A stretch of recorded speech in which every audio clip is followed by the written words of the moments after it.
नमस्कार, स्वागत है आप सभी का। आप देख रहे हैं R9 टीवी। आपके साथ मैं हूं पंकज रौतेला। जोन तय करने की बात रही हो या फिर स्पेशल ट्रेन को चलाने का फैसला, लॉकडाउन के इस आलम में ज्यादातर नियम दिल्ली से लागू हुए, लेकिन बात जब मजदूरों को घर पहुंचाने की आई तो नियम कायदे और बन गए। बाकायदा यह कहा गया कि मजदूर जहां से जा रहा है और जहां उसे जाना है वो दोनों राज्य तय करेंगे। यहां इन दोनों राज्यों की सहमति जरूरी हो गई, यानी मजदूर के लिए मंजूरी और स्पेशल के लिए कोई मंजूरी नहीं। आज आओ इसी मुद्दे पर बात करें कि नपना अलग अलग कैसे हो सकता है, ये दोहरा रवैया क्यों। इस चर्चा को आगे बढ़ाएंगे R9 टीवी के editor in chief Amitabh Agnihotri ji. स्वागत है सर आपका। गरीब मजदूर की बात हो, भेदभाव की बात हो, लेकिन उससे पहले एक रिपोर्ट देखिए।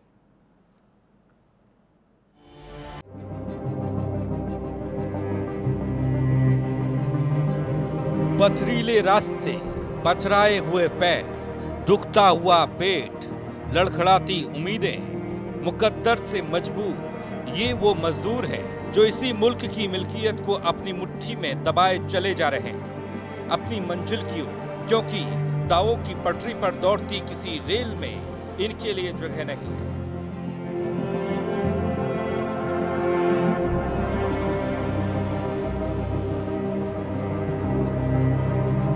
और जिनके लिए है उनके लिए तो स्पेशल ट्रेन भी चलाई गई है। लॉकडाउन में करहाते मजदूरों के लिए जब रेल चलाने का सवाल उठा तो शर्त बताई गई थी कि अगर दोनों सूबों के मुखिया मंजूरी देंगे तो ही मजदूरों के लिए ट्रेन चलाई जा सकती है। उस शर्त के बाद भी ऑनलाइन रजिस्ट्रेशन जैसे सैकड़ों नियम बना दिए गए कि मजदूर ने मजबूरी में सड़क का रास्ता ज्यादा सरल समझा।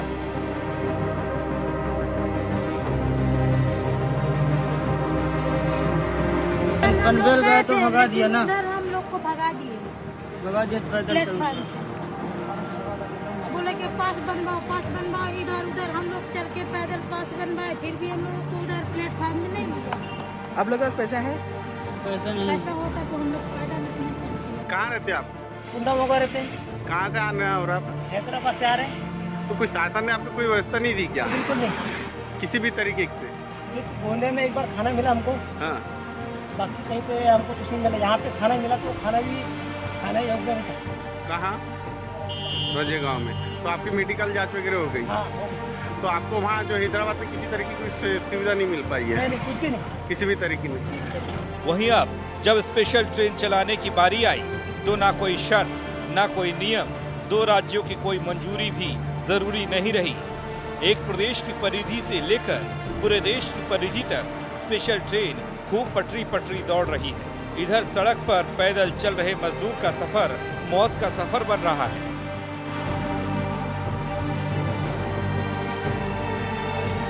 कई जगहों पर हादसों के हालात में हलाक हो गए कई मजदूर। बहरहाल अब अगर कोई कहने वाला ये कहे कि नहीं मजदूरों के लिए राज्यों की मंजूरी जरूरी है तो तरस आता है उनके ऐसे ज्ञान पर, क्योंकि जब लुटियन की दिल्ली से देश के बाकी सूबों में लाल हरे जोन का निशान लगाया जा सकता है तो दिल्ली की मंजूरी से मजदूरों को उनकी मंजिल तक पहुंचाने का फरमान क्यों नहीं जारी हो सकता। सवाल यह है कि जब मजदूरों के लिए चाहिए मंजूरी तो स्पेशल के लिए क्यों नहीं जरूरी। Bureau report R9 TV, Uttar Pradesh, Uttarakhand. जी हां, गरीब मजदूर लॉकडाउन में मजबूर नजर आ रहा है। सड़क पर पैदल कई सौ किलोमीटर का सफर तय करता दिखाई दे रहा है मजदूर। या तो वो सफर तय कर चुका है या फिर उसे आगे करना है। रेल की पटरी के सहारे मजदूर गरीब अपने घर के लिए निकलता है। यहां पर आम के लिए कुछ और व्यवस्थाएं, खास के लिए कुछ और व्यवस्थाएं और तमाम नियम कायदों की बात भी आ रही है सामने। इसी पर आज चर्चा होगी। हमारे साथ खास मेहमान जुड़ चुके हैं, उनसे आपका परिचय करा दूं। नवीन श्रीवास्तव साहब प्रवक्ता बीजेपी हमारे साथ हैं, दीपक मिश्रा जी प्रसपा से हमारे साथ हैं, उमाशंकर पांडे जी प्रवक्ता कांग्रेस हमारे साथ हैं, ऋचा सूद सामाजिक कार्यकर्ता हमारे साथ स्टूडियो में मौजूद, सुधीर त्यागी जी नेता मजदूर यूनियन हमारे साथ मौजूद। आप सभी मेहमानों का स्वागत है। अमिताभ जी, चर्चा की शुरुआत आपसे। खास लोगों के लिए स्पेशल ट्रेन की व्यवस्था हो जाती है, आम और खास के लिए ये नपना अलग अलग हो जाता है, ये क्यों होता है? परेशानी तब और हो जाती है जब गरीब मजदूरों के सामने ज्यादा से ज्यादा परेशानी इसलिए क्योंकि जो नियम बनाए गए हैं, रजिस्ट्रेशन करवाना है, पास कर आपने लेना है अपने घर तक जाने के लिए, उसको समझ नहीं है, वो इतना पढ़ा लिखा नहीं है। ये तस्वीरें और ये नियम कायदे। जी, मैं चाहता नहीं था कि इस विषय पर बहस करूं, लेकिन आज मैंने एक चित्र देखा। एक मां पहिए वाली अटैची लिए है, उसके ऊपर उसका 1.5-2 साल का बच्चा लटका हुआ है और वो खींच रही है उसके हैंडल से सड़क पर अटैची। मुझे लगा ये भारत माता की तस्वीर है और इस अटैची पर ये जो बच्चा है ये भारत है और मां भारती इसको खींच रही है, यह जगत जननी खींच रही है। इसके बाद भी हम कुछ कहने सुनने की स्थिति में रहते हैं क्या? और जो इसके बाद भी कहने सुनने का हौसला रखते हैं उनके साहस को मेरा प्रणाम। जो इसके बाद भी तर्क वितर्क कुतर्क अतर्क कर सकते हैं उन सबकी मेधा को मेरा साष्टांग दंडवत, चाहे वो राजनीतिक लोग हो चाहे वो गैर राजनीतिक लोग हो।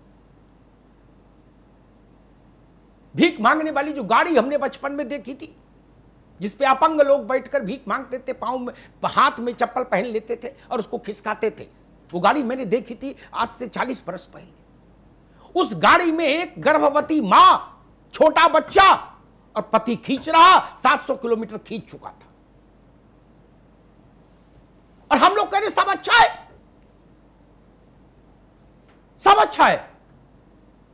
हिम्मत से सच कहूं तो बुरा मानते हैं लोग, रो रो के बात कहने की आदत नहीं रही। मैं आंकड़े ओढ़ूं या आंकड़े बिछाऊं,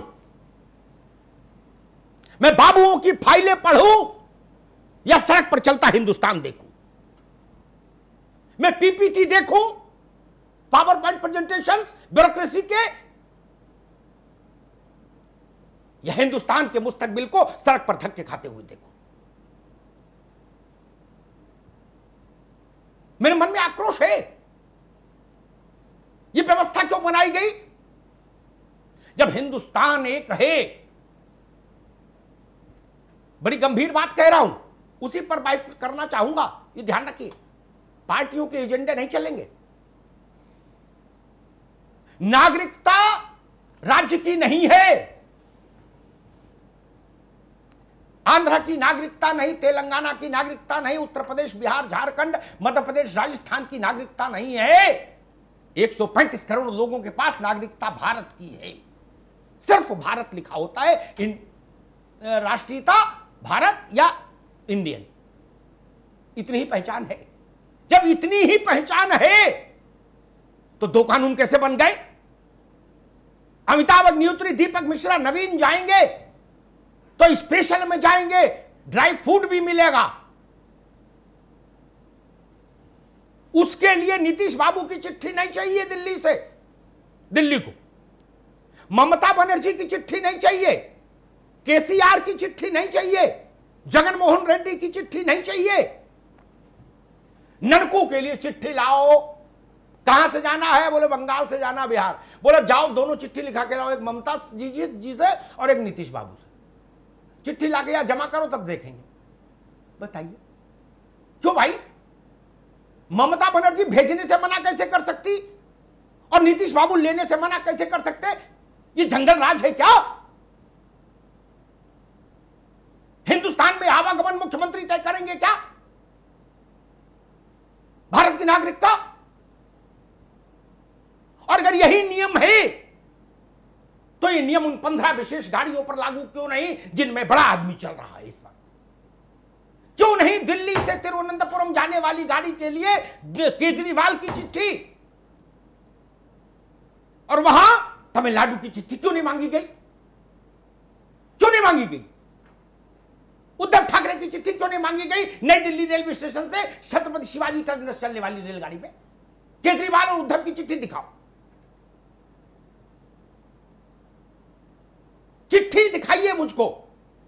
और नहीं तो नपने दो कैसे कर दिए। अगर कोरोना गरीब से फैल सकता है तो अमीर से भी फैल सकता है। क्या तर्क दीजिएगा, कहां बच के भागिएगा? जहाज के लिए चिट्ठी नहीं चाहिए किसी की, बड़े लोगों की ट्रेन के लिए चिट्ठी नहीं चाहिए, और चिट्ठी का पेच ऐसा फंसा दिया कि मुख्यमंत्री राजनीति करने लगे सारे। कुछ चाहते हैं उद्धव असफल हो जाए, उद्धव चाहते हैं केंद्र असफल हो जाए, ममता चाहती है मोदी जी की छवि खराब हो जाए, भाजपा बंगाल में चाहती ममता जी चुनाव हार जाए। वहां पर गरीब की ट्रेन फंस गई, मजदूर की ट्रेन फंस गई। मसला यह है, क्यों भाई एक नपना क्यों नहीं रखा? आपकी मर्जी, चाहे जो रखते, लेकिन एक तो रखते। मेरा कपड़ा एक गज से नपेगा और दीपक जी का कपड़ा दूसरे गज से नपेगा, ये नहीं चलेगा हिंदुस्तान में, ना ये नहीं चलेगा, चलना भी नहीं चाहिए। एक बात और सब मुझे कहनी है,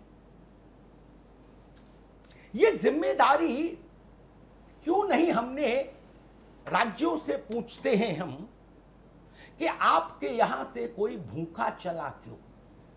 क्या ये पाप नहीं है? किसी की सरकार हो, कोई पार्टी हो, कोई झंडा हो, डंडा हो, मुझे उससे मतलब नहीं। जिस राज्य से भूखा आदमी पलायन करे, क्या उस राज्य सरकार को कटघरे में नहीं खड़ा होना चाहिए? वो कहां जा रहा है बात की बात, आपके यहां से भूखा चला कैसे? खाना देने की जिम्मेदारी तो प्राथमिक जिम्मेदारी है। इसके लिए किसी राजाज्ञा की जरूरत नहीं, कलेक्टर के आदेश की जरूरत नहीं, ये दफा 144 थोड़ी लगाना है। हम टैक्स ही इसलिए दे रहे हैं कि कोई भूख से ना मरे गरीब, और टैक्स किस बात के लिए दे रहे हैं?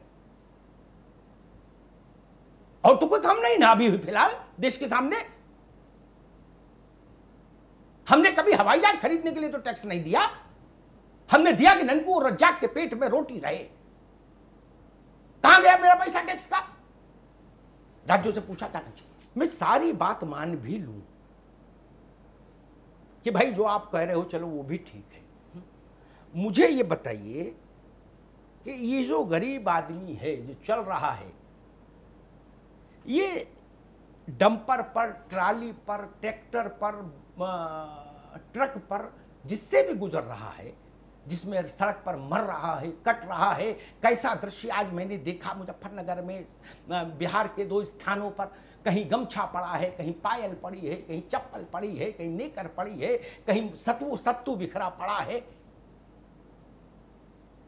जब से वो दृश्य मैंने देखा, आज सुबह 6 बजे उठकर मैंने टीवी चलाया, वो दृश्य देखा, मैं दिन भर उद्वेलित रहा।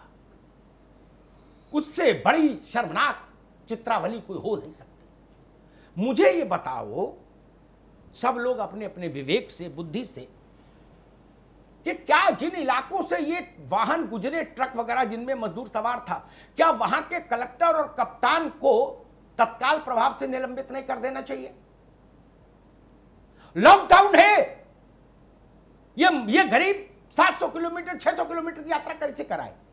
इनको वजह पहली उसमें ही, स्पॉट में ही अच्छी जगह कहीं क्यों नहीं रुका दिया गया खाने के साथ? जितने यात्रा कराए उस रेंज में जितने भी अधिकारी पड़ते हो, जिलों के मालिक, उन सबको कटघरे में खड़ा होना चाहिए या नहीं? यह भी आज बहस का सवाल है। नवीन श्रीवास्तव, 3 सवाल मैंने खड़े किए, बाकी कहानी नहीं। उन्हीं 3 सवालों पर देश जवाब चाहता है, हम जवाब चाहते हैं, करोड़ों मजदूर जवाब चाहते हैं। 2 नियम कैसे? मेरे लिए दूसरा नियम, नवीन श्रीवास्तव के लिए दूसरा नियम हिंदुस्तान में नहीं चलना चाहिए। एक दूसरा, जिन राज्यों से भूखा मजदूर पलायन कर रहा है, उन राज्य सरकारों पर क्या कार्रवाई करेंगे हम? एक। तीसरा, ये किसी का व्यक्तिगत पैसा नहीं है, आपको ये छूट है कि आप दान करो कि ना करो, लेकिन राज्य का कोष किसी व्यक्ति का नहीं। और तीसरी बात ये कि 700 किलोमीटर की यात्रा करके लोग आ रहे हैं, वहां के जो हुक्मरान हैं, कलेक्टर, कप्तान, डीसी, आईजी, डीआईजी, इन लोगों को कब नापा जाएगा? उसके लिए मुहूर्त निकलेगा क्या? नवीन जी। हाँ, देखिए अमिताभ जी, निश्चित रूप से जिस प्रकार से पूरे देश में प्रवासी मजदूरों के पलायन से उनकी दुखद जो दुर्घटनाएं हुई हैं, उनके किसी भी एक संवेदनशील व्यक्ति को विचलित करने के लिए बहुत ही पर्याप्त है। सबसे पहले आपने प्रश्न किया कि 2 मापदंड क्यों। देखिए, आपके ही चैनल पर आपने ही शुरुआत की थी, चर्चा की थी कि अप्रवासी मजदूरों को ले आने के लिए ट्रेनों को चलाना शुरू किया जाए, सोशल डिस्टेंसिंग का पालन करके, और ऐसे किया जाए। केंद्र सरकार ने आपके और सबके सुझावों को मानते हुए उसको शुरू कराया। उसमें यह प्रमुख बात थी कि जिस राज्य से चलना है उन्हें और जिस राज्य में जाना है, क्योंकि जिस राज्य में पहुंचेंगे उस राज्य को भी उनको क्वारंटीन करने की, उनको 14 दिन के लिए अरे राशन पानी नवीन की बाबू, व्यवस्था करने की। जो स्पेशल में जा रहे हैं वो भी कोरोना के वायरस है, ले जा सकते हैं, मजदूर भी ले, उसको भी तो क्वारंटाइन करना है। ये जो गाड़ियां उतर रही हैं भड़बड़ा के राज्यों में, जिनमें बाबू लोग उतर रहे हैं पाउडर वाउडर लगा के, फुरफुरी लगा के बगल में, उनमें कोरोना नहीं है, गरीब में कोरोना है। अमिताभ जी, मैं वही कहना चाह रहा हूं कि उसके लिए जिस राज्य से उनको चलना था उसकी जिम्मेदारी थी कि अपने आप वो उनका चेकअप करा के कि वो कोविड से ग्रसित है या नहीं है, उनको वहां ट्रेन में बैठाना था, उनको सारी सुविधा देके रास्ते के खाने पानी की। मैं सहमत और जिस राज्य में पहुंचने थे वहां पर उनको राज्य को व्यवस्था करनी थी।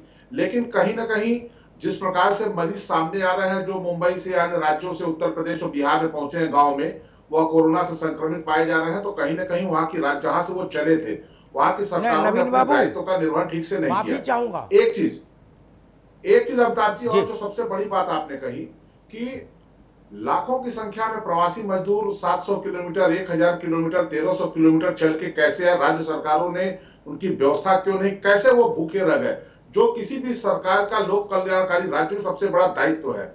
देखिए, मैं एक चैनल पर डिबेट में था, वहां किसी ने विषय रखा कि साहब केंद्र सरकार ने जीएसटी के पैसे नहीं दिए राज्यों को, इसलिए राज्यों के पास पैसे ही नहीं था। मैं बताना चाहूंगा उन सारे अनाज भरपूर है, इस बात कोई मतलब नहीं, अनाज भरपूर है। वही बता रहा हूं, मंत्री भूखे रह रहे क्या? मंत्री लंगन कर रहे हैं क्या? अमिताभ जी, मैं वही बता, मंत्री तो काजू खा रहे हैं ना, अगर जूस भी पी रहे हैं। जीएसटी का पैसा, मैं वही बता रहा हूं कि अगर राज्यों को जीएसटी का पैसा नहीं मिला तो उत्तर प्रदेश को भी नहीं मिला। लेकिन उत्तर प्रदेश में योगी आदित्यनाथ जी ने सारी व्यवस्था की, चाहे 9 लाख मजदूर आ रहे हो उनको उत्तर प्रदेश में आने के बाद 15 दिन का राशन देके उनको घर क्वारंटाइन करना, चाहे सारी चीजें। उत्तर प्रदेश जबकि उतना विकसित और आर्थिक रूप से संपन्न राज्य नहीं है दिल्ली और महाराष्ट्र के मुकाबले, लेकिन कहीं ना कहीं उन हुक्मरानों के बारे में सोचिए जिन्होंने लॉकडाउन शुरू होते बयान दिया था कि हम साहब 4 लाख लोगों को प्रतिदिन भोजन कराएंगे। अगर आप 4 लाख लोगों को दिल्ली के अंदर भोजन कराते तो शायद इस प्रकार का पलायन नहीं होता। कहीं ना कहीं राज्यों ने अपनी जिम्मेदारियों का, अपने दायित्वों का निर्वहन ठीक से नहीं किया, इसलिए इतनी बड़ी संख्या में मजदूरों का पलायन हुआ, जो हम सबके लिए शर्मनाक है। तीसरी बात और बता दो बाबू, उन अधिकारियों को दंडित कब किया जाएगा जिनके यहां से 100 मजदूर एक ट्रक में सवार होकर निकले, उसमें 50 मारे गए, वो निकल कैसे गए? कलेक्टर कहां है? कप्तान कहां है? उसको हैंग करो भाई। वो चले। माननीय प्रधानमंत्री जी का यह अनुरोध था कि जो जहां है वहीं रहे, उसके लिए अरे अनुरोध छोड़ो भाई, दिक्कत न हो। मैं कह रहा हूं, मैं एक मिनट मैं कह रहा हूं, अगर विजयवाड़ा में ऐसा ट्रक चला तो कलेक्टर विजयवाड़ा हैंग होना चाहिए, अगर मुजफ्फरनगर में चला तो कप्तान और कलेक्टर मुजफ्फरनगर हैंग होना चाहिए। इसमें बाकी की बात ही नहीं, लंबी कहानी नहीं, रास्ते में भी और जहां से चले उन राज्य सरकारों, उन अधिकारियों की भी जिम्मेदारी तय होगी कि आखिर कैसे आपने केंद्र सरकार की सारी सहायता और सारे सब कुछ के बावजूद कैसे कोई व्यक्ति भूखा होकर अपना 1500 किलोमीटर और 1000 किलोमीटर चलने के बारे में सोच लिया। अगर राज्यों ने अपने जिम्मेदारियों का, कर्तव्यों का निर्वहन अपने यहाँ किया होता तो शायद ये दुर्भाग्यपूर्ण स्थिति नहीं सामने। ठीक है नवीन बाबू, मैं दीपक मिश्रा जी के पास चलूंगा, उससे पहले एक बात कहूंगा, नवीन जी के कथन पर एक उपकथन अपना लगाऊंगा। उन्होंने पहले सवाल के जवाब में कहा कि जहां जाना था वहां भी क्वारंटाइन होना था, इसलिए भेजने वाले की भी सहमति चाहिए, पाने वाले की भी चाहिए, रजिस्ट्रेशन भी चाहिए, अंग्रेजी में भी चाहिए, मोबाइल पे भी चाहिए, है ना? चलो मान ली सब बातें। एक बात बताओ, वही रेलवे, वही घोड़ा वही मैदान, वही रेलवे वही टीटी। अमिताभ अग्निहोत्री अभी टिकट बुक कराएं तो मेरे तो वो इंफ्रारेड वाला जो थर्मामीटर है वो रेलवे स्टेशन पे लग जाएगा, और मेरा मोबाइल से टिकट देख के मुझे सलूट मारेगा टीटी का, भाई साहब बैठिए चल के। इतना ही ना, तो ये गरीब के लिए भी नियम लागू कर देते। इतना सत्यनारायण कथा क्यों कराई? वो स्टेशन पर आता, देख लेते बुखार है तो अंदर मत जाने देते, जैसे अभी नियम बनाया, वो चला जाता। और मैं तो कह रहा हूं मैं आज दिल्ली में मजदूर हूं, मुझे पश्चिम बंगाल जाने से कौन भाई का लाल रोक सकता है संविधान के मुताबिक? कहां लिखा है कि मुझे बंगाल जाने के लिए बंगाल के मुख्यमंत्री की चिट्ठी चाहिए होगी? ये कहां लिखा है? मसला यहां पर है, यहां पर राजनीति है। दीपक मिश्रा, मेरा मूल से नहीं, मेरा मूल प्रश्न वहीं पर, नियम 2 नहीं, मजदूर वाला नियम लागू कर देते इन पर भी, बड़े लोगों पर जो ड्राई फ्रूट्स के साथ जा रहे हैं, तो मैं बहस नहीं लाता। दीपक मिश्रा, कैसे करते?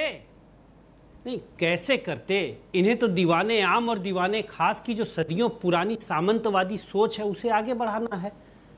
गीत गाएंगे समानता की, समतामूलक समाज की, गांधीवादी समाज की, एकात्म मानव दर्शन की, और कार्य क्रियान्वित करते समय यह भूल जाएंगे कि जो गरीब मजदूर में जो आत्मा है वही अमीरों के पास भी है। आप ये बताइए, माननीय, अभी मैं आपकी डिबेट पे आने से पहले आपकी आज्ञा को पालन करते हुए मैं सड़क से आ रहा था, तो मेरी स्कूटी के डिक्की में चना चबैना सारा रहता है। 5-6 मजदूर मिल गए, उनको दिया, और हमने उनसे एक ही सवाल पूछा कि ये बताओ, रास्ते में कहीं तुम्हें लाल बत्ती, नीली बत्ती, प्रशासनिक अधिकारी, वो चौकीदार वाले कहीं मिले थे? जानते हैं, मजदूर ने रो के कहा कि भाई साहब, कुछ लोग जरूर मिले जो आम लोग थे, जिन्होंने पेट भरा, यानी आम जनता के दुख दर्द दंश को समझते हुए उनका पेट भर रही है। एक भी सरकारी कर्मचारी नहीं मिला, न समाज कल्याण के लोग मिले, विभाग है समाज कल्याण विभाग, न श्रम कल्याण बोर्ड के लोग मिले, न तहसीलदार मिले, न बीट दरोगा मिले। हाँ, दरोगा जरूर मिला था, तो दरोगा ने यह कहा कि तुम लोग लॉकडाउन तोड़ रहे हो, क्योंकि गरीब हो और मैं बहुत दयावान हूं, इसलिए तुम लोग को जेल नहीं भेज रहा हूं। हाँ, एक काम करो, उकड़ू मुकड़ू बन के यहां से मेरे चौराहे को पार करो। सिर्फ एक प्रशासन का तंत्र मिला उन्हें, जो उन पे लाठियां बरसाते हुए नजर आया। ऐसे चलेगा महोदय? और उस पर यह तर्क कि साहब हमने ये कर दिया, हमने वो कर दिया। हम सभी ने, पूरे देश ने, प्रतिपक्ष ने, विपक्ष ने, सबने प्रधानमंत्री जी को खुला समर्थन दिया है। योगी जी पे कोई प्रश्न नहीं लग रहा है। लेकिन यह भी नहीं है, और यहां तक कि सिर्फ सरकारी तंत्र पे सवाल खड़ा होने की बात नहीं है, विधायक को तो निकल के मिलना चाहिए। क्वारंटाइन के दौरान सोशल डिस्टेंसिंग का पालन करते हुए, नहीं भैया, नेता तो पहले क्वारंटाइन हो गया बिना कोरोना के। हाँ, नेता तो पहले क्वारंटाइन हो गया, सामाजिक बांट रहे हैं। दीपक बाबू, तो फिर नेता प्रतिपक्ष आपके पास, बाकी मेहमानों अधिकारी क्वारंटाइन नहीं हुए, उन्हें नौकरी जाने का डर है। नेता सारे क्वारंटाइन है। करे डिजिटल पर बात करो, डिजिटल पर मेल मुलाकात नहीं कर पाएंगे। अमिताभ अग्निहोत्री से मुलाकात करने को तैयार नहीं, तो ननकुश कैसे होगी? कहीं प्रदेश में चले जाओ, सारे नेता क्वारंटाइन कर पे हैं, वही अपना दिव्य सुस्वादु भोजन ले रहे हो, करे क्वारंटाइन है, कोरोना का मामला गंभीर है? और गरीब लट खा रहा। खैर चलो ठीक है, अच्छी बात है। सुधीर त्यागी साहब, मैं आऊंगा उमाशंकर भाई आपके पास और ऋचा जी के पास। सुधीर त्यागी साहब, मेरा बुनियादी सवाल वो कश्मीर से कन्याकुमारी, असम से गुजरात तक हर राज्य सरकार कटघरे में है मेरे लिए। मैं समझना चाह रहा हूं, अगर स्पेशल ट्रेन बिना राज्य दोनों राज्य सरकारों की, यानी जहां से चल रही, जहां जाना है, उनमें उनके लिए मुख्यमंत्रियों की सहमति का कोई क्लॉज नहीं लगाया गया, तो ये क्लॉज भारत के नागरिक मजदूरों के लिए भी नहीं लगाना चाहिए था। उसी में राजनीति हो रही है। ममता जी अलग ढपली बजा रही हैं, जगन रेड्डी अलग, चंद्रशेखर राव अलग, नीतीश बाबू अलग, उद्धव ठाकरे का अलग मंत्र है, किसी का मंत्र है, किसी का तंत्र है, किसी का जंत्र है, और मजदूर जो है वो शटलकॉक बना घूम रहा है। वो जब कहीं पूछता है तो पता लगता है भाई तुम्हारे मुख्यमंत्री ने चिट्ठी नहीं भेजी। अच्छा, चिट्ठी भेज दे तो वो कहते पैसा नहीं भेजा, पैसा भेज दे तो वो कहते 4 रुपए कम है इसमें, दूसरा ड्राफ्ट भिजवाओ चीफ मिनिस्टर से। अजब तमाशा हो रहा है। ऐसी सुविधाजनक बात क्यों नहीं कर दी गई कि स्टेशन आओ, बैठो बिना टिकट, तुम्हारा पैसा सरकार वहन करेगी, हम लोग अपना हिसाब बाद में कर लेंगे, पहले तुम पहुंचो। त्यागी जी, पहले तो सर मैं आपके चैनल को बहुत ही अच्छा, सराहनीय जो कार्य कर रहे हैं उसके लिए बहुत धन्यवाद दूंगा। धन्यवाद। कारण क्या कि मैं पहले भी आपके चैनल में आया था, जितनी भी बात आपने रखी उसमें से 80% आपकी बात लगभग मानी भी गई है। चाहे मजदूरों को पेमेंट का मुद्दा था, चाहे हाँ नहीं, ये कृपा है सरकारों की, मेरी बात लेते हैं। ये जो आपका सवाल है, जो आप कहना चाह रहे हैं, इसमें मेरा सब एक चीज कहना चाहता हूं, भाजपा सरकार ने जो भी डिसीजन लिया उसको सोच समझ के लिया ही नहीं। कभी भी मजदूरों के पक्ष में कहीं पर भी कोई बात मैं भाजपा कांग्रेस के, मैं तो आपको 100 उदाहरण गिना दूं। मैं तो कह रहा हूं पूरे राजनीतिक सिस्टम पर बहस करने आया हूं। मैं उद्धव ठाकरे की बात करूंगा तो वो किस पार्टी मैं तो सर मैं तो पूरे ममता जी की बात मैं तो पूरी मैं भी अरे सर मैं भी 2 मिनट चाहिए, पूरी पार्टी की बात करना चाह रहा हूं। जितने भी अभी आप कह रहे हो कि भाई उद्धव ठाकरे हो चाहे हमारे अरविंद केजरीवाल हो, इनके यहाँ दिल्ली में जितने भी लोग आए ट्रेन से, चलो इन्होंने बुला भी ली, मैं कह रहा हूँ वीवीआईपी मुंशी या बाबू लोग आए, उनके रहने के या जाने की भी कोई सुविधा करिए क्या? मजदूर तो बहुत दूर की बात है साहब, मजदूर तो रोड पर गया, उसके पैर में छल्ले पड़ रहे हैं, मजदूर को रोटी टाइम पे नहीं मिल रही है, ये बात सत्य है। परंतु जो मालिक लोग भी या बाबू लोग आए हैं वो भी सब पीड़ित हैं आज भी। ठीक है, कोई भी बहस दूसरी जगह है, उस पर फिर किसी दिन चर्चा करेंगे, आज वो बहस नहीं है। मेरी बहस का एक तरीका है त्यागी जी, हम एक दिन एक ही विषय पर केंद्रित रहते हैं, अभी दूसरे लोगों पर चले जाएंगे तो विषय थोड़ा सा डाइल्यूट हो जाएगा। ऋचा सूद, मेरा सवाल वही, कोरोना तो किसी भी व्यक्ति से फैल सकता है, वो मजदूर हो चाहे वो बिजनेसमैन हो।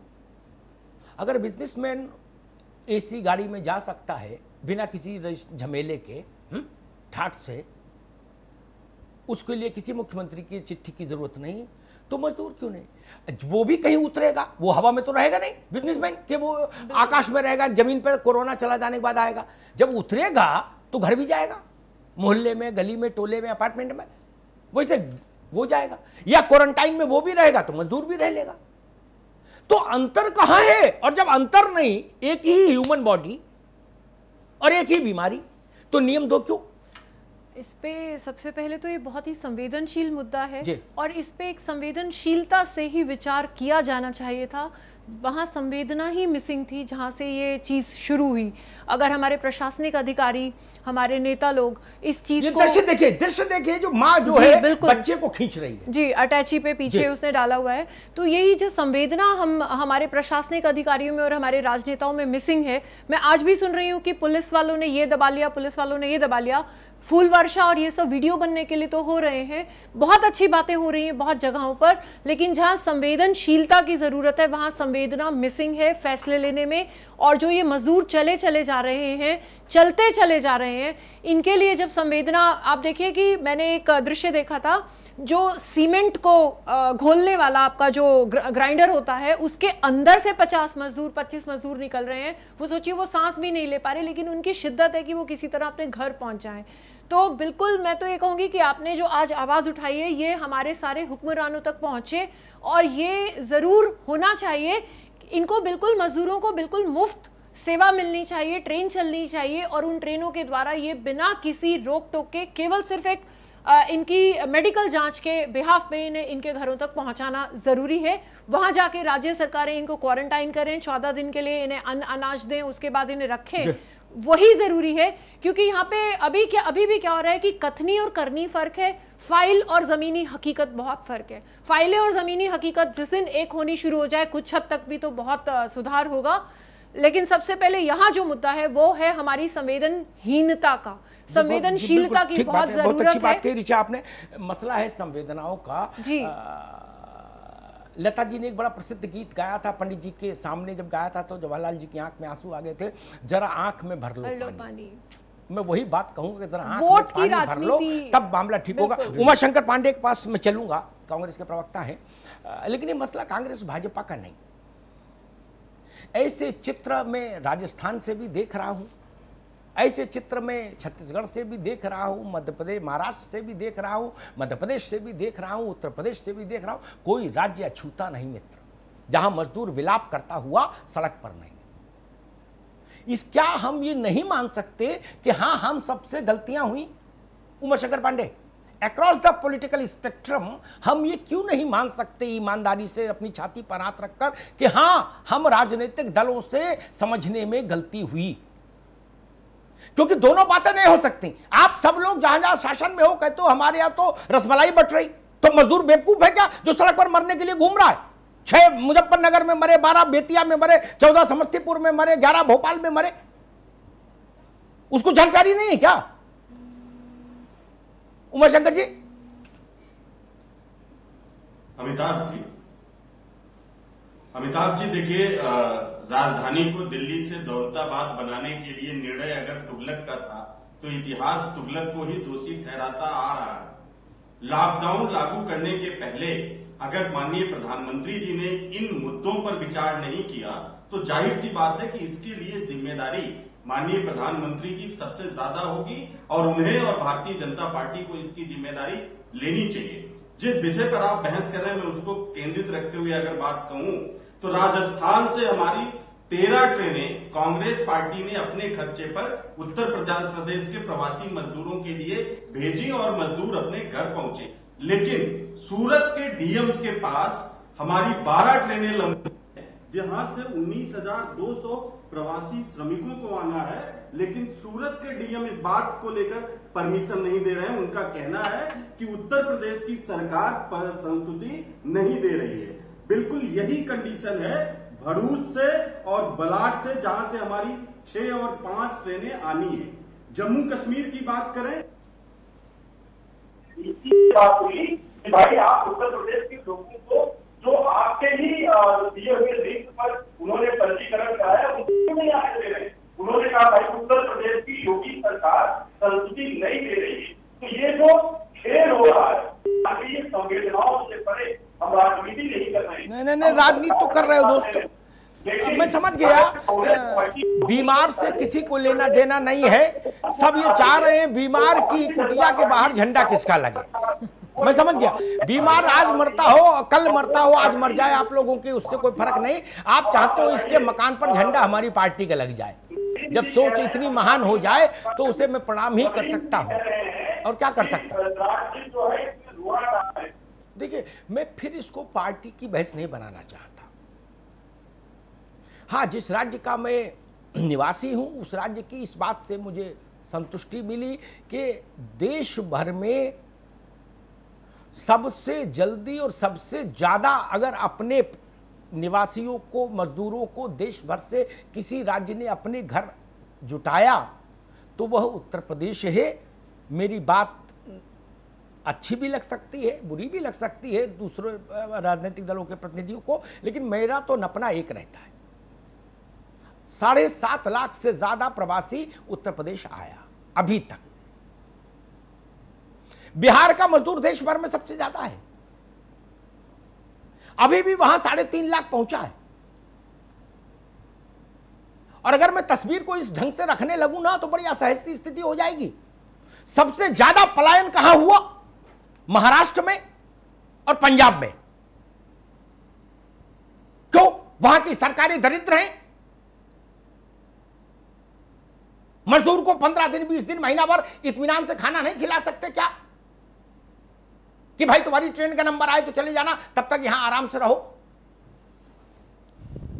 इसलिए नानी के आगे ननिहाल की बातें ठीक नहीं, इसको राजनीतिक मत बनाइए। मैं हर राज्य की तस्वीर दिखा दूंगा, हर राज्य में मजदूर बदहाल है, सड़क पर है, कोई राज्य बचा नहीं हिंदुस्तान का। नवीन जी, मेरा सवाल अभी भी जीवित है। एक राज्य, एक देश में एक नागरिक के लिए एक व्यवस्था, दूसरे नागरिक के लिए दूसरी व्यवस्था, ऐसा क्यों? देश एक, राशन कार्ड तक एक हो गया, मोबाइल का नंबर तक एक हो गया, बैंक का खाता तक एक हो गया, तो नागरिक में 2 भेद कैसे हो सकते हैं? आधार कार्ड।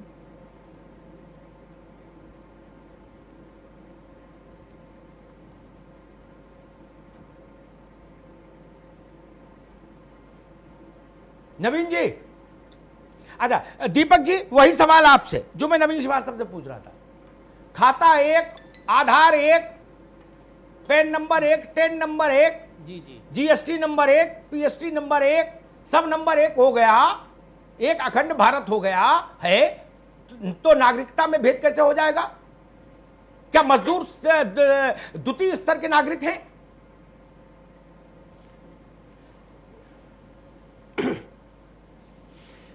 अमिताभ जी, दुनिया को बदलने का तस्लीम तेरा दावा, हम फिर भी ये कहते हैं ये दुनिया वही दुनिया है।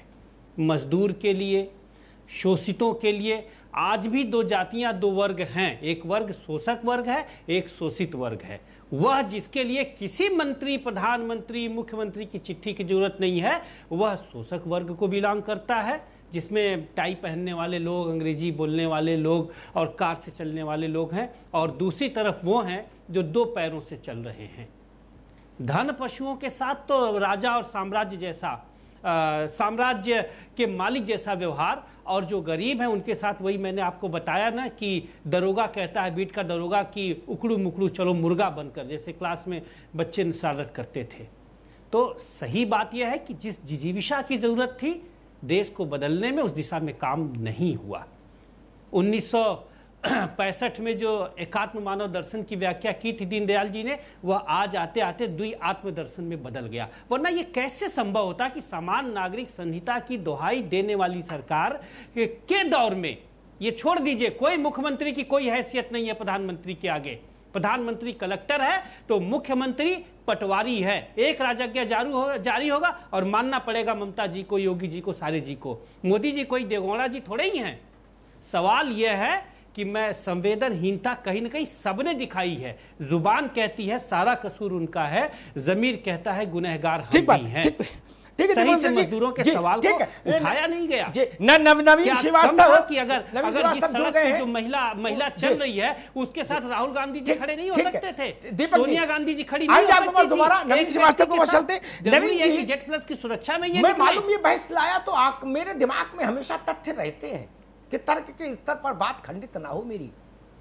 महाराष्ट्र में कोरोना जब पीक पर था, धारावी में भी आ गया था, तो वहां की सरकार की चिंता का केंद्र बिंदु मालूम कौन था?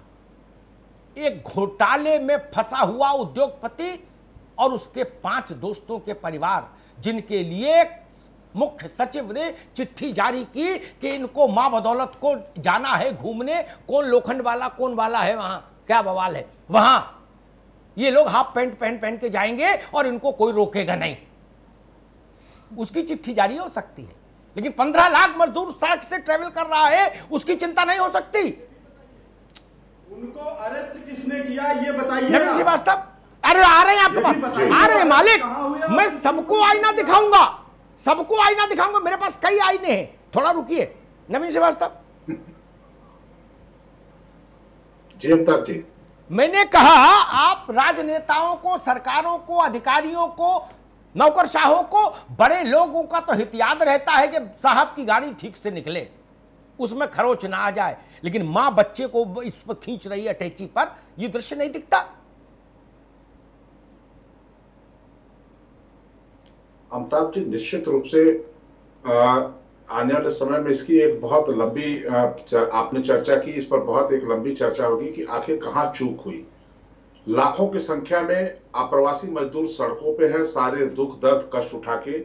इसलिए यह कहना कि मैं बहुत सही हूं, हमने बहुत अच्छा किया और दूसरे ने गलत किया, यह आरोप प्रत्यारोप तो राजनीतिक चलते रहेंगे, लेकिन यह तय है कि जो जिम्मेदारियां चाहे राजनीतिक दलों को, चाहे सरकारों को, चाहे अधिकारियों को निभानी चाहिए थी, उसमें कहीं ना कहीं कमी हुई है। उसका परिणाम ये सामने है। ये ईमानदारी की बात है, अच्छी बात आपने कही। और एक बात जो आपने कही, मुझको याद है कि जिस दिन आपने ट्रेन शुरू की जाए उसकी चर्चा कराई थी, पूर्व रेल मंत्री मनोज सिन्हा जी और वर्तमान रेल राज्य मंत्री भी जुड़े थे, मैं भी आपके कृपा से मैं था इस चर्चा में। देखिए, ट्रेनें शुरू की गई, राज्यों ने एडवाइजरी को किस प्रकार से मिसअंडरस्टैंड या इंटरप्रिटेट किया, यह भी एक कठिनाई का विषय हुआ। आपने जो चर्चा की कि कुछ लोगों को विशेष दर्जा देके जो ट्रेनों से अभी एसी ट्रेनें नहीं चली हैं और यात्रियों को ऑनलाइन बुकिंग करके आईआरसीटीसी से जाने आने की सुविधाएं दी गई हैं, लेकिन आपके सुझाव से मैं सहमत हूं कि जिस प्रकार से ऐसे लोग जो आईआरसीटीसी के द्वारा टिकट बुक करके 4 घंटा पहले स्टेशन पहुंच रहे हैं, वहीं उनकी चेकिंग हो रही है, उनको किसी प्रकार के मेडिकल सर्टिफिकेट वगैरह की आवश्यकता नहीं पड़ रही है, तो मजदूर से ऐसा क्यों लिया जा रहा है? यह एक बहुत सकारात्मक सुझाव, बहुत गंभीर सुझाव है। मैं निश्चित रूप से इसको भैया ऊपर पहुंचा दीजिए, मैं बड़ा कृतज्ञ रहूंगा। इस सुझाव को ऊपर पहुंचा दीजिए, क्योंकि अभी बड़ी संख्या है मजदूरों की। बाबू जाने ना जाने, मैं जानता हूं जी निश्चित रूप से कि अभी कम से कम 2-3 करोड़ मजदूर फंसा हुआ है। मैं रिचा सूद के पास एक बहुत सामान्य सवाल लेकर जाऊंगा, जो चूंकि स्त्री में करुणा भी ज्यादा होती है। ऋचा, मैं ऐसा मानता हूं कि ये जो सज्जन आए हैं, टाई लगाए, कोट पहने, ये अधिकारी हैं, ये व्यापारी हैं, पत्रकार हैं, कथाकार हैं, चित्रकार हैं, डांसर हैं, होटल मालिक हैं, शराब कारखाने मालिक हैं, इसमें भ्रम हो सकता है क्योंकि कपड़ों से कैसे पता लगे, परफ्यूम वर्फ्यूम सब बराबर लगाए रहते, खुशबू सब बढ़िया। लेकिन हिंदुस्तान भर में, कश्मीर से कन्याकुमारी, असम से गुजरात तक मैं घूमा हूं कई बार, पांव मैंने देखा मजदूर तो एक नजर में पहचान में आता है। फिर मजदूर को किसी सर्टिफिकेट की जरूरत क्यों पड़ती है स्टेशन पर? मजदूर तो 1 किलोमीटर दूर से समझ में आता है कि ये जो आ रहा है मजबूर यही मजदूर है। ऋचा सुन, जो हमारी आंखों पे एक चश्मा लगा हुआ है, उस चश्मे को बदलने की ज़रूरत है। मैं तो ये कहूँगी प्रधानमंत्री जी की जड़ें भी हमारी रेलवे स्टेशन और इन सब चीज़ों से हमने पढ़ा है, उनको सुना है, देखा है। काश एक बार हमारे जो हुक्मरान हैं वो इन मजदूर की जो छाले से भरी हुई चप्पल और जूते हैं उनमें अपना पांव डाल के देख लें तो उन्हें समझ में आ जाएगा। जो 1 किलोमीटर दूर से मजदूर हमें दिखाई दे रहा है और टाई वाला भी दिखाई दे रहा है, बिल्कुल इन मजदूरों के लिए एकजुट होकर के, खड़े होकर के पहले इनको इनके घर, इनके गाँव, इनके जो भी क्षेत्र हैं वहाँ पर पहुँचाने के लिए बिल्कुल कवायद करनी होगी। एक शिद्दत से, एक युद्ध स्तर पर इनको ले लेना चाहिए, बजाय कि जो लोग, बड़े लोगों ने अभी सैर सपाटा या जो भी अपने काम की वजह से जहां भी जाना शुरू कर दिया है उसको रोककर पहले इनकी तरफ तवज्जो दें। इनके जो छालों से भरे पांव के जूते हैं उन जूतों में एक बार अपना पांव डाल के देखें, उनकी जो तकलीफें हैं उनमें अपना पांव डाल के देखें, उन तकलीफ को ज़रा सा महसूस करके देखें। तो मुझे लगता है कि जो चश्मा एक बड़े लोगों के लिए, अर्थव्यवस्था को बनाने के लिए लग चुका है, वो जो चश्मा है जब वो उतार के एक मजदूरी चश्मा लगा करके देखा जाएगा तो शायद स्पष्ट नजर आएगा। बहुत अच्छी बात कही। और एक जानकारी मैं और दे दूं, फिर मैं त्यागी जी के पास चलूंगा एक सवाल लेके। शुभ सूचना दे दूं, यहाँ जितने लोग बैठे हैं वो समर्थ लोग हैं, उनके सबके काम किए भैया, अपने अपने हिसाब से उसका उपयोग करना। 19 मई से 2 जून के बीच में, जहाँ मेरी जानकारी है, प्रपोजल फाइनल स्टेज पर है, बस साइन होना है। देश के 12 बड़े एयरपोर्ट से एयर इंडिया की विमानें डोमेस्टिक उड़ेंगी उन लोगों के लिए जो कहीं फंस गए हैं, गए थे किसी काम से और अब आना चाहते हैं, जहाज में बैठे सीधे आए, क्या वो भी रास्ता खुल रहा है। उनको पांव नहीं चलना पड़ेगा, उनको अपने बच्चे को अटैची पर नहीं घसीटना पड़ेगा। जहाज खुल रहा है, सुबह होने को है, माहौल बनाए रखिए। त्यागी जी, मेरा एक बड़ा सीधा सवाल, मैं तो बड़ा गांव देहात का आदमी, ऐसा क्यों नहीं कर देते कि भाई कोई लिखा पढ़ी जादू मंत्र की जरूरत नहीं, अत्रिका पत्रिका की, इस स्टेशन के गेट पर जो भी दरोगा खड़ा होगा, पुलिस का, रेलवे का बाबू खड़ा होगा, उसके विवेक पर छोड़ दीजिए। जो दरिद्र, दुखी, दीन, परेशान, मजबूर, हताश दिखे उसको सपरिवार अंदर एंट्री दीजिए और उसके गंतव्य तक भिजवाइए। काहे का रजिस्ट्रेशन और काहे की बातें। और जहां के लिए ट्रेन जा रही है वहां के सिस्टम को बता दीजिए कि भाई इस ट्रेन में 1200 लोग तुम्हारे जिले के लिए निकले। सरल कर देना चाहिए, बात खत्म। सर आप कह तो रहे हो सही, हाँ, परंतु अगर ये नियम बना दिए जाए तो जितने भी राजनीतिक पार्टी के लोग हैं इनका तो महत्व खत्म हो जाएगा। इनको तो कोई पूछेगा नहीं फिर, और जब इन्हें पूछेगा नहीं तो ये इस काम को करेंगे क्यों? अगर सरकार चाहे, कोई भी पार्टी हो, कोई भी राजनीति हो, अगर चाहे ये नियम लागू हो जाए तो मजदूर तो दूर से पहचान ले जाता है और मजदूर को चला भी जाएगा। परंतु जब लोग राजनीतिक लोग इससे जुड़े हुए हैं ये कभी नियम पास हो ही नहीं सकता। सर ये ठीक बात है, ठीक बात है। उमाशंकर जी, यही सरल बात कांग्रेस भाजपा से अलग हटके मैं कह रहा हूं, ऐसा नियम सब जगह हम लोग क्यों नहीं लागू कर दे? कोई राज्य हो, कहीं हो, केंद्र शासित हो, केंद्र सरकार हो, राज्य हो हमारे, कि भाई मजदूर से कोई कागज पत्तर हमको नहीं मांगना। मजदूर कौन है ये निगाह बताती है। नवीन श्रीवास्तव, उमाशंकर पांडे को कार्ड दिखाना चाहिए, क्योंकि कंफ्यूजन हो सकता है। आप कारोबारी हैं, शिक्षक हैं, नेता हैं, सामाजिक कार्यकर्ता हैं। मजदूर की तो जात एक, धर्म एक, वर्ग एक, पेशा एक, उसे क्या पहचान पत्र, क्या रजिस्ट्रेशन? बताइए भैया।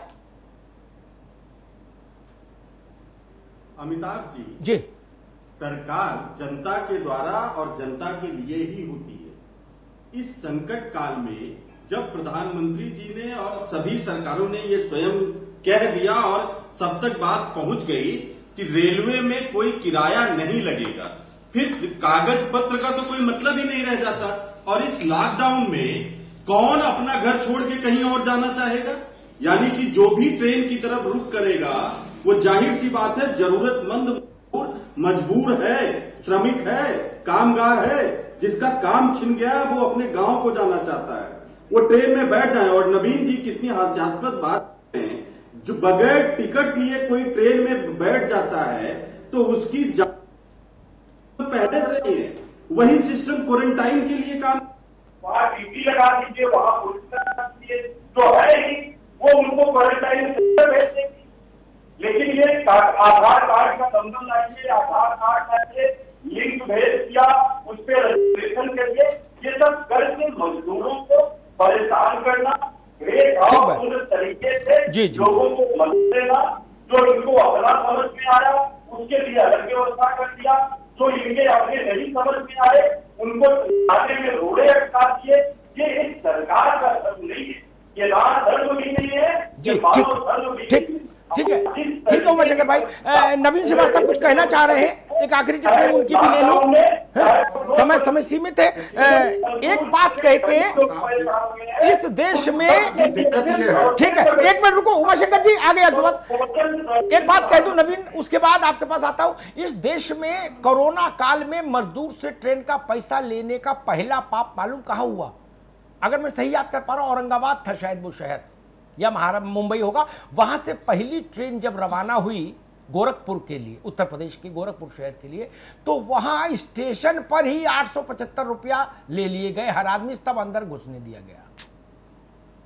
मैं प्रमाण के साथ बोल रहा हूं, जाइए अपने अपने दामन में लगे दाग देखिए। नवीन श्रीवास्तव, देखिए अमिताभ जी कांग्रेस के मित्र हैं, कुछ न कुछ राजनीतिक आरोप प्रत्यारोप करेंगे, वो आज मैं उनकी बात पर कोई जवाब नहीं देना चाहता।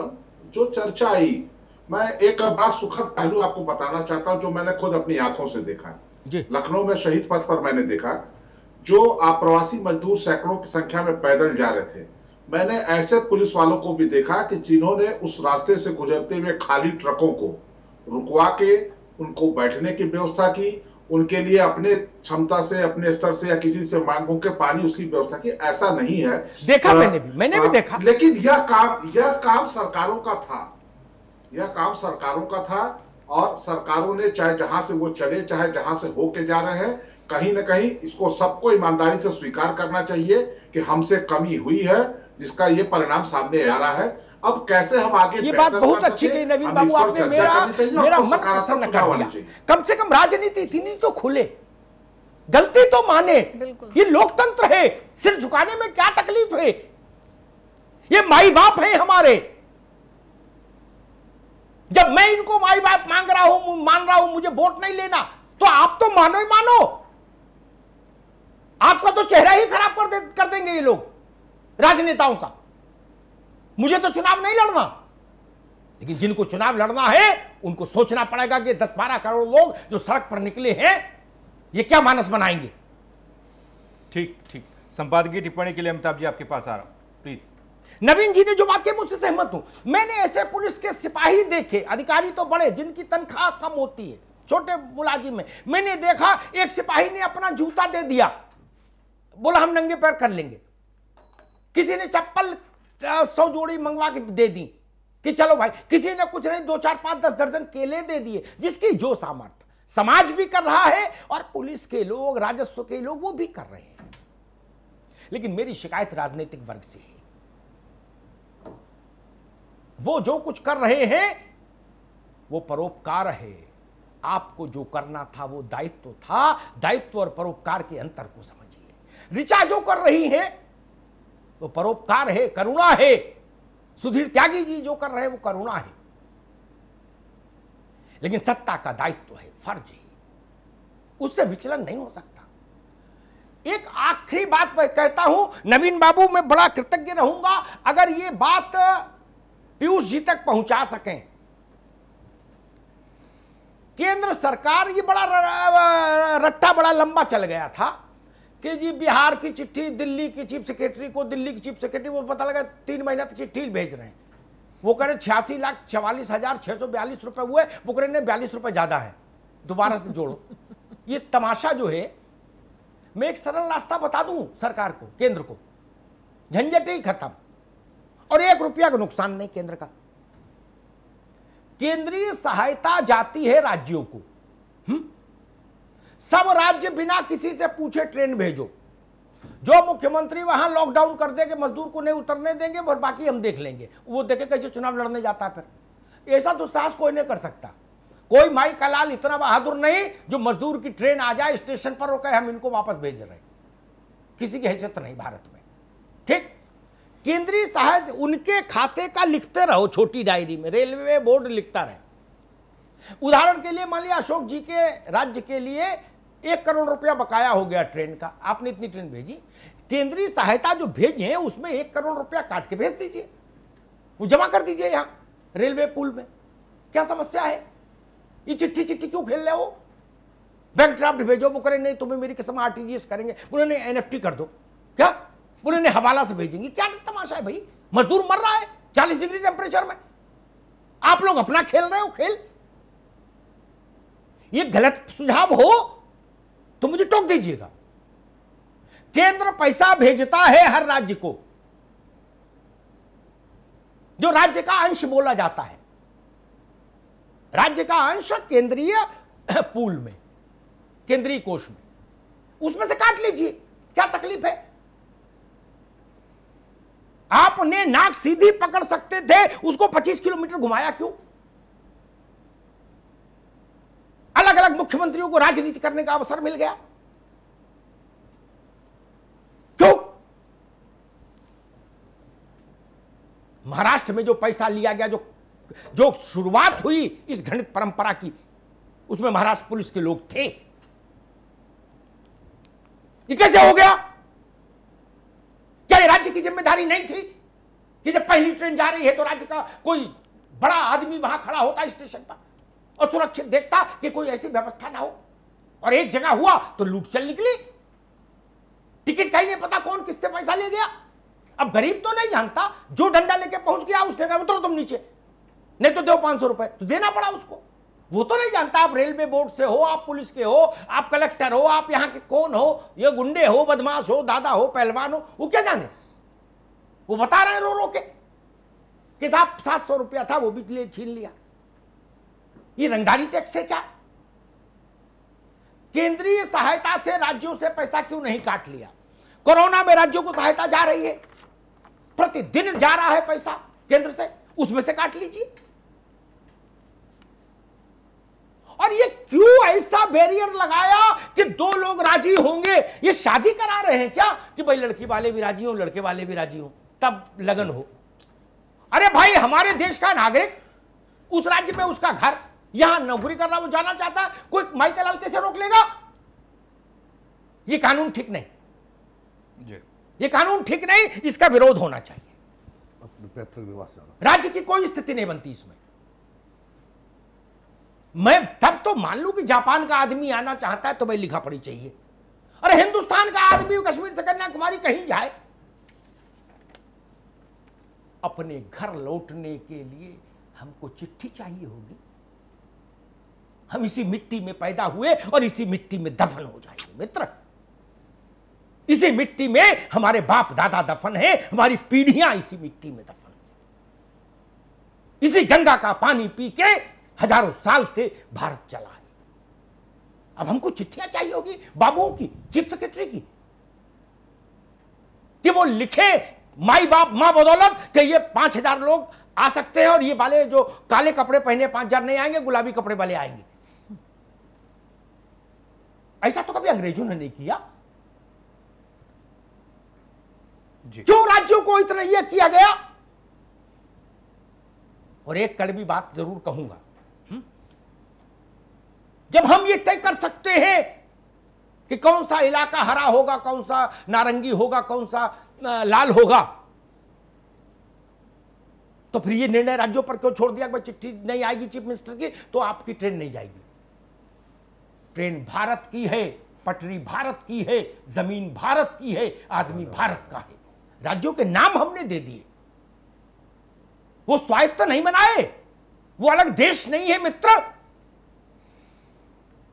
राजस्थान, उत्तर प्रदेश, मध्य प्रदेश, झारखंड, तमिलनाडु, कर्नाटक, पश्चिम बंगाल सब भारत माता का हिस्सा है। और उसकी संतान को आप रोकेंगे, टोकेंगे? ऐसे दृश्य भारत माता के मन को घायल करते होंगे। लिख लीजिए मेरी बात। फिर हम कैसे कहें हम दिन चार रहे न रहे माँ तेरा वैभव अमर रहे?